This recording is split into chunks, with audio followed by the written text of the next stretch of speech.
I think I told you about my last little golden nugget that came through, Yeah. and I decided to go through it, and I raised my margins, and it came through, and it's worked out, you know, awesome for cash flow. So I don't mind filtering through all the leads because you just never know what you might find. It's just finding the right clients.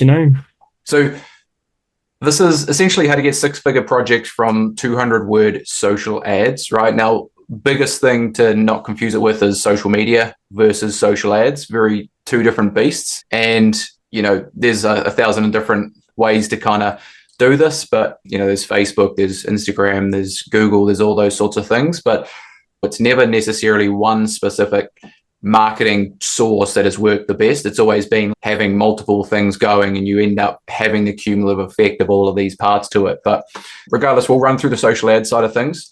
And you guys have probably seen this before and know me from previously, but APB partner now. Previous life was an engineer, Google, Facebook, all that kind of stuff. But yeah, basically been around the block and done it with builders specifically and know the ins and outs of that. So today, what we're going to run through essentially is what we call the quick grab method. So it's about scooping up projects or scooping up conversations and people that are sort of sitting on the fence or haven't made a decision yet or haven't reached out, or maybe they have to someone else and it didn't go anywhere. And so you're kind of putting out a message to people, getting them to raise their hand.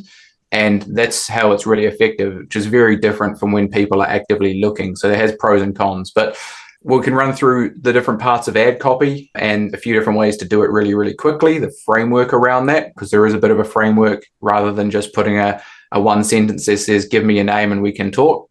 There's a bit of a framework for the ad copy, how to craft irresistible offers. And so it doesn't necessarily matter how good your ad is unless it's actually irresistible as an offer or if it is actually attractive. Okay, so I think the most common thing that people put on an ad or put in their website or anything is contact us, which is super boring. Okay. You can call that whatever you like. It could be a free consultation. It could be a dreams reality session. It could be whatever. But, having a really irresistible offer is going to make all the difference in getting people to come through. And this is across multiple platforms as well, not just the social ads. Right. How to write these 200-word ads. Okay. So again, sort of talking about the ad copy above, these are really, really sort of shortish ads. You can go really, really long and they have their place as well. You can go really, really short and those ultimately have a different place. These ones here are sort of mid-length, about 200 words, and they work really, really effectively for this use case. Okay, proven targeting and some examples that we'll run through there. So the power of social ads. So this was just last month as far as just some of the guys that we're working with. So just on the social media side or the social ads, we spent $7,170 last month, and we spent, I don't have it in front of me, but probably double that on the Google ads side of things because they're actually a bit more expensive. 502 total leads came through. 241 of those were from Meta or Facebook and 261 from Google. Average cost per lead was $37, which is extremely cheap. But just one thing I wanted to point out is but hard for me to kind of hover over is in the middle of the screen there's one in the middle that says 73 Meta leads. Now, this can work really, really effectively, can get a bunch of people to come through, and the cost per lead there is $17, which is extremely cheap. So when we're doing this, they're really, really easy to set up. Like you can do this in 30 minutes to an hour, really, really straightforward. They're cheap to run, okay, and they get results. So we have had a guy that ran some of these ads for about a month or two, and he got a lead that came through and they said, hey, can we chat about doing a kitchen remodel? Okay. And this was in Los Angeles, I believe, from memory. So he was like, oh yeah, sure thing. We can chat about that. And then he said, oh, you're a really great guy. Oh, you also do new builds. I'm actually looking to build a custom home down the road in the neighboring suburb. You interested in doing that? He goes, yeah, I'd love to. Let's keep the conversation going on that. And then further down the road, he goes, oh man, okay, we're actually on the commercial side looking to redo our commercial property, a full refit. It's about 8,000 square feet. And so just that one lead that came through, although it's really, really cheap, can be really, really good. But on the flip side of things, you can also get a ton of rubbish come through. And so there needs to be some filtering set up in order to screen those people out. Okay, so that's the sort of pros and cons of it, but very, very cheap. The only other downside to it is it doesn't last forever. So with the social ads, You want to set it up, run it for a month to maybe 2, maybe 3. But what happens is you kind of put a big banner up in front of everyone and say, hey, here's my offer. Do you want to take us up on it or not? And they either say yes, right? And they come through. Otherwise, everybody else kind of says, no, it's not relevant for me. And then eventually it sort of becomes less effective and less effective, and nobody else puts their hand up. So it does burn out very quickly. Cool. So as far as types of advertising and where this one fits in, this one here is at the very top left-hand side. This is your social media. Okay. And it's your social ads, sorry. So works in line with your social media. Social media is for your portfolio and proving that you're a real person, building know, like, and trust. But the social ads side of things can be run completely separate. And so with the social ads, you can put them up, you can run them. And then there are other methods to come through, like Google Ads, SEO, referrals, all that sort of stuff. So we're just focusing on that top left-hand corner for the point of this exercise. So as far as crafting the social ads themselves, there's only a couple of pieces to it. It's really the targeting and the angle. Okay, so looking at the right audience, this is just in your neck of the woods anyways, Mark, this is for someone else, but this targeting of this is really, really simple. Years ago, there used to be all this talk about different interests that you'd put in there. So people that are interested in construction or carpentry, or people that are interested in specific suppliers like Lowe's, Home Depot, Bunnings, Mitre 10, etc. That's changed a lot in that the algorithm or the learning that the platform does is actually quite effective. And generally the size of location that you're going to try and get the work in is going to be relatively small in the scheme of things. And so for the sake of setting up the targeting, all we really want to do is show it to every single person in my area between a certain age range. And you can see that on the screen here. We're basically looking at a 25-mile radius around one city. Okay. And we can get a little bit closer and we can kind of play around with that. But as a general rule, we're just looking at the location that we're trying to target, and then ultimately the age range, because there's no point in showing these ads to 18-year-olds, right? Never going to have the money to do anything with. So that's essentially the targeting you want to use is really, really straightforward.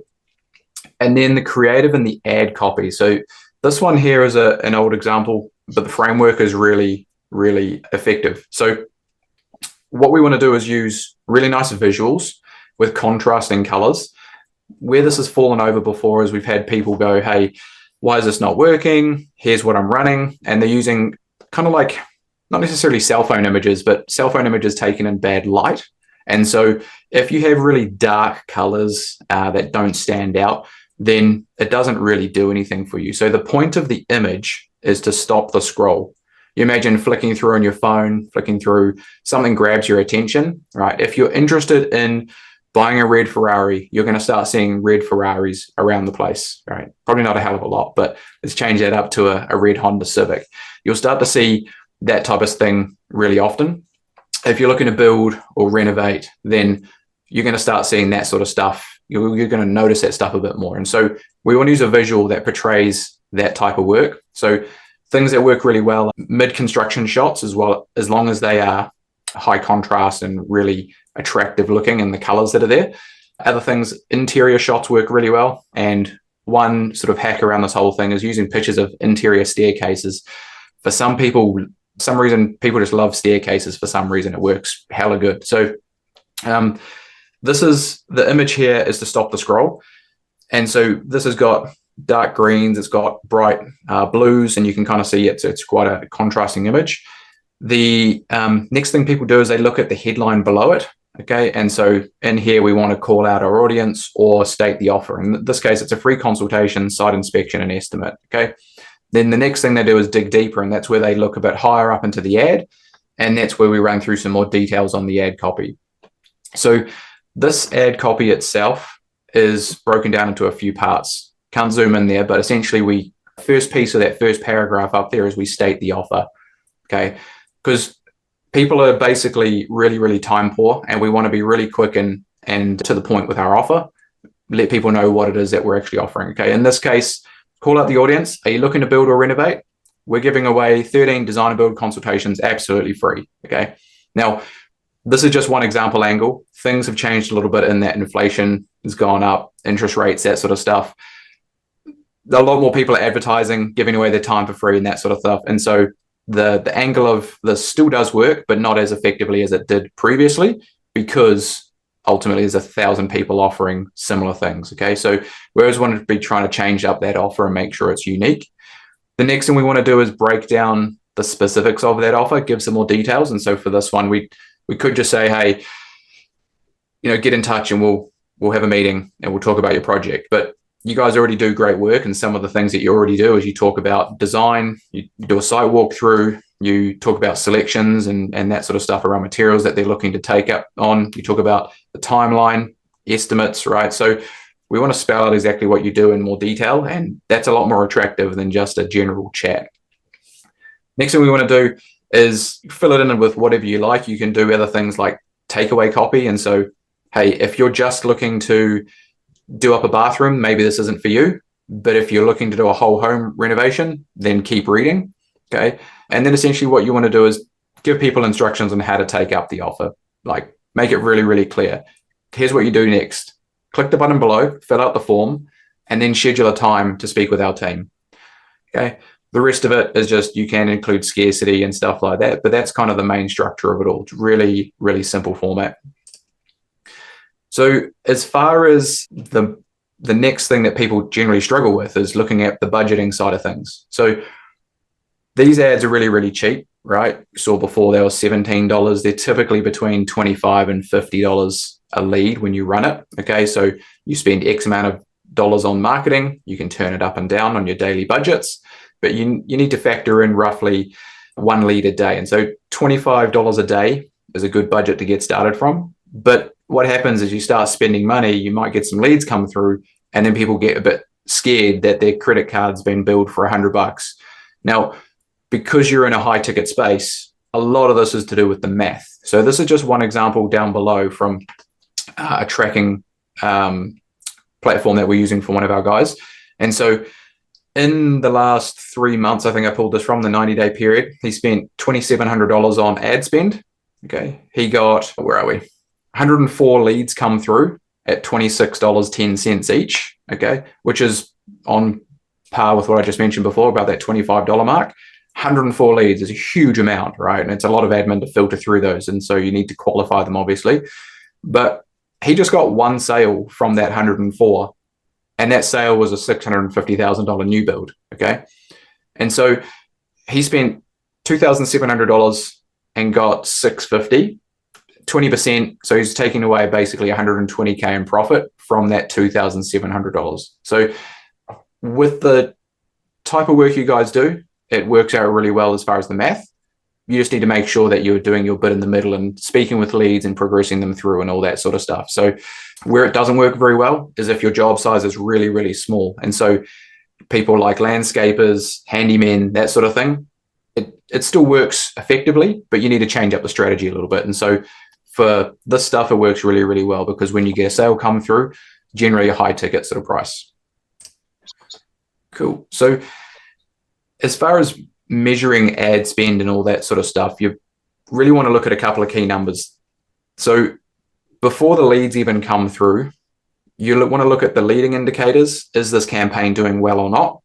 Then you want to look at the lagging indicators of leads. And then you want to look at the flow-on effect of what's coming out the other end. And so on the front end, what we're looking at from some numbers there is click-through rate, okay?